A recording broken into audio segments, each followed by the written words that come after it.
రేవంత్ రెడ్డి భార్య అక్క గుర్తుపట్టి శివ ఫ్యామిలీకి మన హయాంలో ఇందిరమ్మ గృహ ఏదైతే ఉందో అతనికి ఇల్లు ఇవ్వాలి.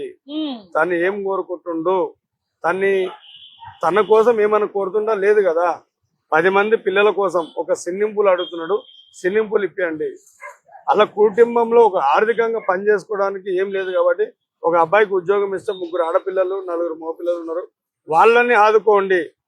తర్వాత వాళ్లకు కొద్దిగా ఖర్చులకు ఏం చేసుకోవడానికో పిల్లలకు ఒక ఆర్థికంగా మన గవర్నమెంట్ ఆఫ్ తెలంగాణ కాంగ్రెస్ ప్రభుత్వం వచ్చినాక ఏమైనా హెల్ప్ చేసినా అని చెప్పుకునేందుకని అర్థం ఉండాలని ఒక 5 లక్షల సాయం చేయడం జరిగింది. దీనికి నేను చాలా అంటే ఇస్తే సంతోషం అని కాదు, ఇన్ని సంవత్సరాల నుంచి వాళ్ళు గుర్తించి నాకు ఈ సాయం చేసినందుకు హ్యాపీగానే ఉన్నా మేడం.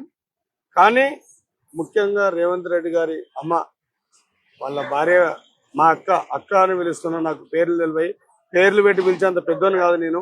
ఈ వీడియో చూస్తే ఖచ్చితంగా నా నుంచి ఒక చిన్న మెసేజ్, మీరు సార్ని అడిగి ఒక 10 నిమిషాలు టైం ఇస్తే మిమ్మల్ని మా కుటుంబంతో వచ్చి మిమ్మల్ని కాళ్ళు చేతిలో మొక్కాలని మా ఆశ.